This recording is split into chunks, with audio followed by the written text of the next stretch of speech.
Right, so this bike, what is it? It's a blue thing that you pedal. No, that's an airplane joke. Don't do that. The parts which came off this bike literally are going to have to go in the bin, most of them. He was either very, very ignorant or he was lying. Because it was an absolute pile of shit. You get a full-length chuff channel. I should have done this with gloves on, really. It's absolutely and utterly filthy.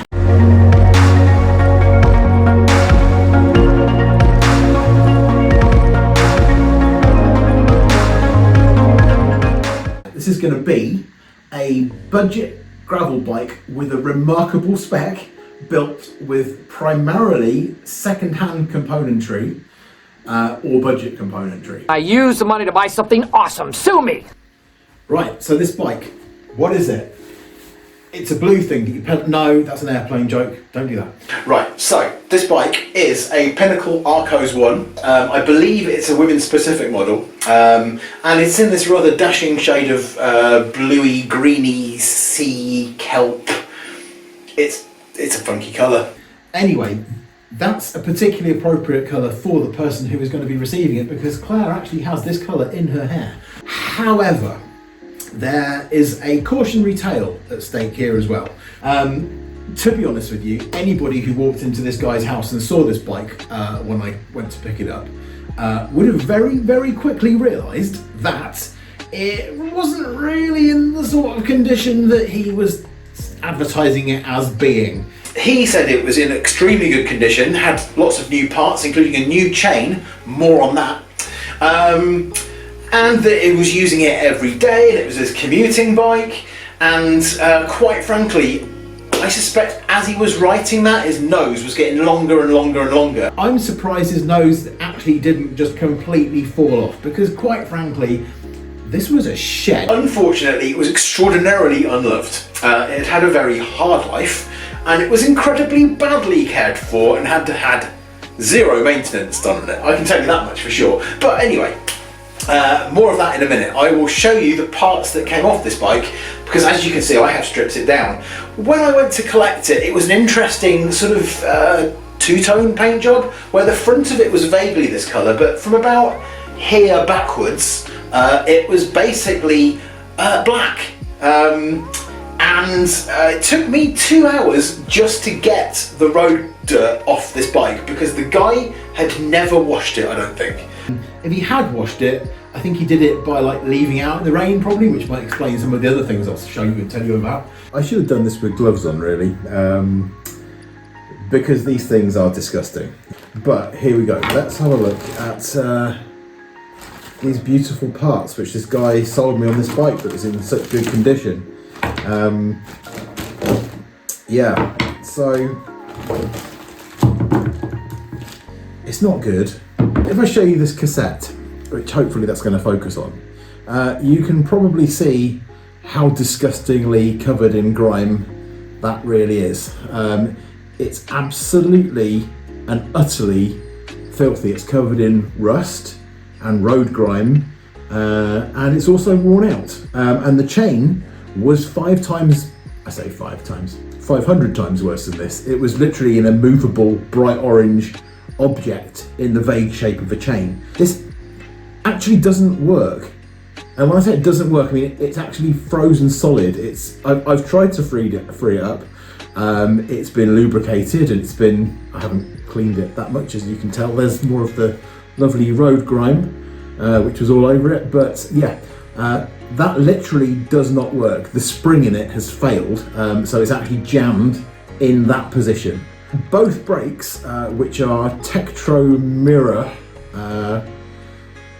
which are cable operated disc brakes, neither of those actually really worked. Front mech, that's lovely. As you can see, covered in also thick, sticky black grime. So what you can see on there, I mean, that's literally what the frame was covered in as well. You can see there's like chunks of it, it's so thick. That is also seized solid and no good. And this chain set has seen some wear, as you can see. The bottom bracket was seized into the bike. It did take me about 2 hours to get the bottom bracket out. When I finally got the bottom bracket out, this gelatinous white ooze came out of the bottom bracket and dribbled on the floor. Looks like those chainring bolts. I think those chainring bolts could well be actually rusted into the crank arms. It's absolutely covered in thick black clag. It weighs about the same as a small horse. The chain went straight in the bin outside. The chain, honestly, I couldn't bend it. It was like, it was a very excited chain. It was entirely erect. So there, that went in the bin. I've got to be honest, I think most of this is going in the bin as well. And I hate throwing bike parts away. It was absolutely filthy. However, it only cost 80 quid. Now, you might say 80 quid for a knackered bike, that sounds like a lot of money. This was a decent bike. So, they're not anything flashy, but it's a pretty well thought out frame. It's got some interesting features and it does what I need it to do. It's got a little bit of wear and tear at the back end, bit of heel rub, and also where Mr. Fix-It had attached things to it, they were all loose, so they'd taken all the paint off. It had mud guards on it that were like rattling around. It probably would have blown off in a strong breeze, but it's a disc frame. It's an aluminium frame, so obviously these little chips and things which we've got on the back end aren't going to cause any difficulties. And the front end actually looks really tidy, to be honest with you. You have a carbon fork with a semi-integrated headset, decent geometry, and it's got a variety of braze-ons and various other things, which when it comes to a bit of bike packy type stuff, that's going to come in handy as well. I've taken this apart yesterday. Headset's actually in decent condition, so I cleaned it all up. It also was covered in the black ooze. Also, I will be using the wheels which came off this bike. They're also still usable. Unfortunately, nothing else is. Rest of it, absolute trash. They are Alex rims. They have a 19mm inner section, which means that you'll be able to use some better tyres on them. This guy claimed that these tyres were new. They don't look very new, pal. And also they're clearly road tyres. He'd taken the gravel tyres off of it as he was commuting on it. God knows how he managed to commute without actually dying, to be honest with you. Anyway, so the disc rotors, this is all going to get cleaned up. It's a lot cleaner than it was. Oh yeah. The bearings in both of these hubs have had it, so they're going to need to get replaced. So the fork, the headset, the frame, probably the seat post, and the wheels will get reused. I'm going to be swapping out this bar. As you can see, this bar is not very wide, and that isn't good for a beginner. And by sort of modern gravelly standards, it's got I think it's an 80mm stem, which is, it's not long. If you're a mountain biker, that sounds long. If you're a roadie, it probably sounds short. This is all starting to sound a bit dodgy. Anyway, I'm gonna fit it with a shorter stem, because by going to a wider bar, a significantly wider bar as well, by the way, I'm gonna give it more of a mountain bike feel in cockpit. Obviously what you're doing is you take the bars wider, it brings your body forward. So we're gonna stick a shorter stem on here as well. Now what we won't be using is we won't be using these levers, which are also knackered. So some of the bits will be new, but all the most expensive, most important parts have been bought second-hand. They're all pre-owned, and some of them are fabulous bargains. I really cannot emphasize enough how staggered I was by what sorts of bargains are out there to be had, and I'll take you through those in a minute as well. So anyway, that's our starting point, and if you're just wondering what this is behind me, this is one of my retro bikes on the wall here. This is another video in its own right, but that's a 1990 Kona explosive. Fully restored to factory condition, and it's never leaving this wall. However, this bike is going to get ridden, so let's get on with it. So let's talk about something a bit more positive. This is where things get nice. This is where we start talking about good second-hand buys. Not that this was a bad second-hand buy. This bike was definitely worth 80 quid. However, what we have here is an array of drivetrain components and some other bits and bobs which are going to be going onto this bike, and they've all been bought pre-owned. So I already mentioned to you that it's going to have a much wider bar on it. And the bar is a Control Tech bar made for white, and I've actually got one of these I've got a Santa Cruz Stigmata gravel bike outside, and I've got this exact set of bars on it. I didn't buy them, they came with it. However, I managed to spot another set online. They're actually pretty decent weight. They've got a nice shape, they've got a little bit of a flare, they've got quite a shallow drop, which is pretty good if you're new to drop bars, which Claire will be. And they're a riser bar as well, so they give you a little bit of a more upright position, which makes the drops more usable if you're less experienced with them, introduces a little bit of flex, so I've quite liked them. So I picked her up exactly the same set of bars. These cost £12.50. You can't really complain about £12.50 for a good set of bars, so quite happy with those, and as you can see, they are immaculate. They came from a guy in Devon, which is where I grew up as well. In fact, he lived about 3 or 4 miles away from where I grew up. So anyway, nice set of bars, £12.50. Also, in terms of contact points, we have here a Live Contact Forward seat, which is a ladies specific seat. It's not a big unwieldy thing. It's quite a trimmed back seat. It's there's nothing there that doesn't need to be there, but it is female width. Claire will probably want to make her own decisions about seats, but obviously I wanted to make sure that she got a bike that had a seat on it, because it could be a bit exciting otherwise. This is the forward version of this seat, which means there's 2 versions. There's what's called an upright and a forward, and the upright is designed for bikes that have a more upright position, and the forward is designed for bikes which have a more forward position, which obviously anything a little bit more sporting is going to have. And what that means is that on this particular seat you get a full length chuff channel. I shouldn't say that. I shouldn't say those words. Don't say those words. It has extra capacity for sitting and things being in. Anyway, and this is, believe it or not, the SLR version of this seat, which means it has a full carbon base and carbon rails, which is just done. And this is almost in new condition as well. We've decided that this bike's going to have purple highlights in places, and this seat also even has some purple highlights on it. So for £20, a immaculate carbon railed, carbon based, top of the range lady saddle, 20 quid. Less glamorous is the cassette, but what is exciting is that this bike is going to be a mullet. And if you don't know what that means in terms of gravel biking, it's not the same as mountain biking where you have different size wheels, meaning it's a mullet.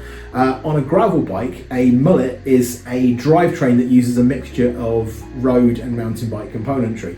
So this is going to be upgraded to being a 1x11, and it's going to be a 1x11 Eagle. So I have picked up this Sun Race cassette, which is an 1150, and that has a little bit of wear on it, but not a lot. It's a bit of a bargain.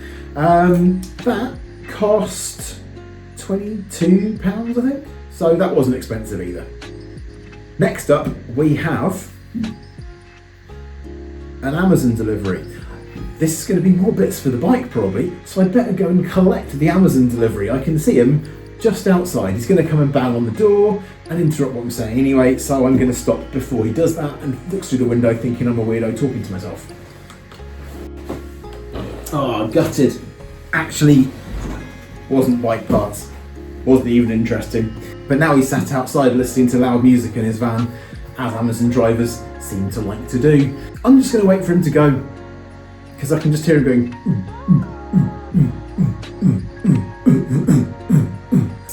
Next up, rear mech. This is a SRAM SX rear mech, so it's a budget one. It's not a flashy one, but it is, as you can see, that is basically new. I mean, look at it, it's immaculate. It's completely and utterly immaculate. Has the capacity that we need for our 50 tooth cassette.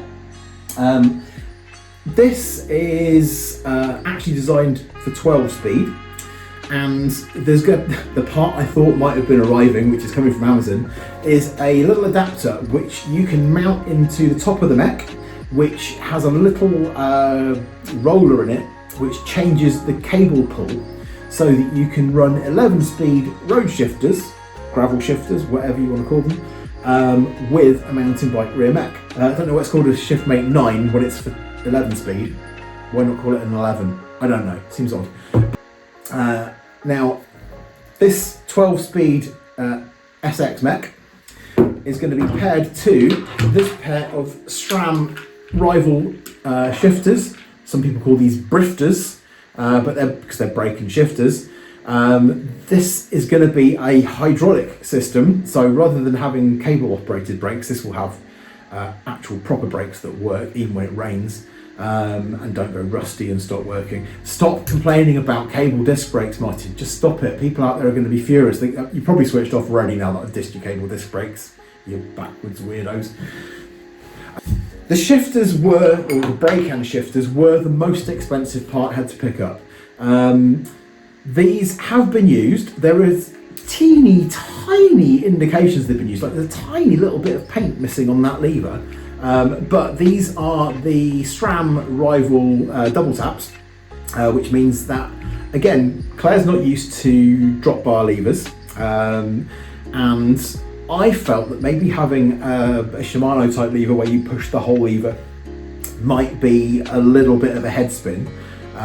So the double tap, you basically push it once for shifting one way, and you double push it to get it to shift the other way. So you only ever have to push one lever in one direction. These are immaculate, and obviously came complete with the calipers, which are also immaculate. Going to run 160mm discs, obviously, which are on the existing wheels with hydraulic SRAM rival brakes. This set of brakes and shifters, I think retail for, I mean, I'm probably wrong on this, but I'm pretty sure when I looked it up, they're about 300-ish quid, maybe a bit more than that, 350. I picked up this full set for £110, I think. So like I say, that's the most expensive part I had to buy, which leaves the final part of the drivetrain componentry, which is a SRAM Rival 1 chain set. As you can see, this is also immaculate. I mean, I did a little bit of cleaning up. I washed it a little bit.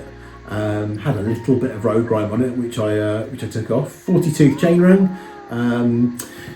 That is designed for using with either a flat top chain, which are stupid, or an eagle chain, which obviously is what we need to run our eagle setup anyway. So hopefully we won't have any chain compatibility issues. If we do, I'll probably grab one off of, somewhere online that sells super cheap chain rings straight from the Far East. But this is the dub version of this chain set, so it's fully up to date. It's a bang up to date spec. Both arms are immaculate. Looks like it's never been used, and that cost the princely sum of, I want to say it was £35. So as you can see, we're not spending big bucks here. This is going to work out as being quite a good little budget build. So there's one other thing which I've picked up second hand, and you're not going to believe this one because I can barely believe it myself. Yes, these are second hand tyres. Now I don't know whether the guy was drunk, whether his interpretation of second hand is brand new, but these tyres appear to be brand new. There is zero wear on these tyres. I mean, I don't know whether you can see that. This is a Goodyear connector. To be fair, this is also a Goodyear connector. I have got two of them. But they're 700 by 45 Goodyear connectors with a tan wall. I don't know why they were so cheap. The guy had taken them off his bike, I believe. I thought he used them, but they've clearly gone nowhere because there's a very fine sort of tread in here where dirt would inevitably be trapped. Even if you wash them up better than anybody had washed anything in the history of mankind, there would be some evidence of dirt on these tyres, and there just isn't. These are new. So they are, they're tubeless compatible tyres, great brand, super lightweight, folding. They're going to look really nice with the colour of the frame as well. So that colour match is going to look very sexy indeed. I might actually nick these for my bike. No, I'm not going to nick them for my bike. I'm sorry, Claire, I won't do that. But this pair of tyres was 30 quid. 30 quid.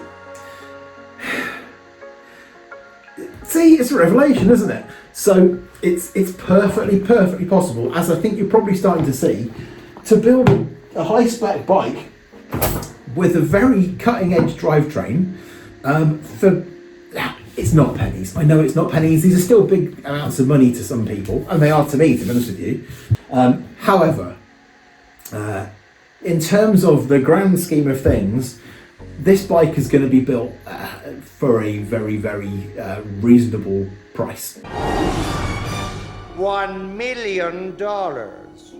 This little project is it's proving that you can be ecologically conscious when you're doing a bike building project, but it's also doing something for somebody that you care about, and there's hopefully that helps her mental health. It makes me feel good because I'm doing something for her. You know, it's something you can take at the end of the day, and you can be grateful for the fact that you've got the opportunity to do something, to use your own skills to give someone else a bit of joy and pleasure. But I'm doing it for somebody that I love and care about, and the reason I'm doing it is because I want her to share this like joy of bikes. And like I said right back at the start of this video, there's a lot to be said for the mental health positivity that you get when you're riding a bike. Riding a bike separates you from a lot of troubles. You're focused on the moment that you're in, and that, from a mindfulness perspective, is really important. It's so hard to switch your head off so much of the time. No matter what you're doing, there's always stresses and worries and concerns that you're processing consciously, actively. They're at the front of your brain, and you can't sometimes get them away from the focus of your mind's eye. And when you're riding a bike, you are focusing on the activity. You can't really do much else other than be in that moment.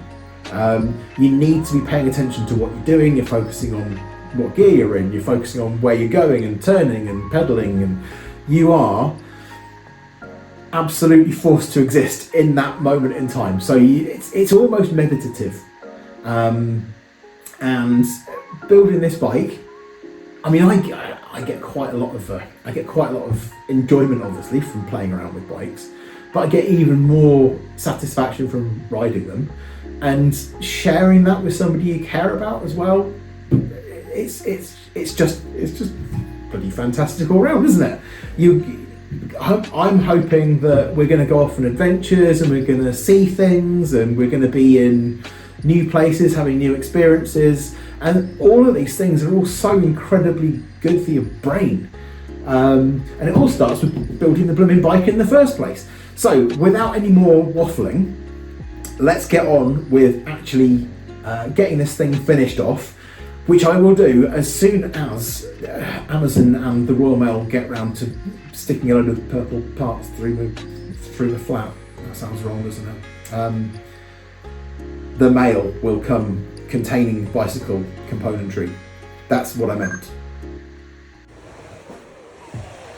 Hi. These have been cleaned with isopropyl fully upcycle those wheels to modernise them and make them tubeless on a very highly specialised product called an old towel. Ta-da! Incredibly floppy, a little bit floppy, shapely. Lock nut on the top, you've got the cone underneath. This is the seal, such as it is. Budget tubeless tape, which I bought online, doesn't have the bestest reviews, I suspect I'll be speeding this bit up for you. We're going to run this round the rim. That is one done, and get it cranked down nice and tight onto the rim itself. Both of those went on straight away. I look very red in the face there. It's almost like I've been bent over for the last 5 minutes. Ooh, this is my ring's fallen off.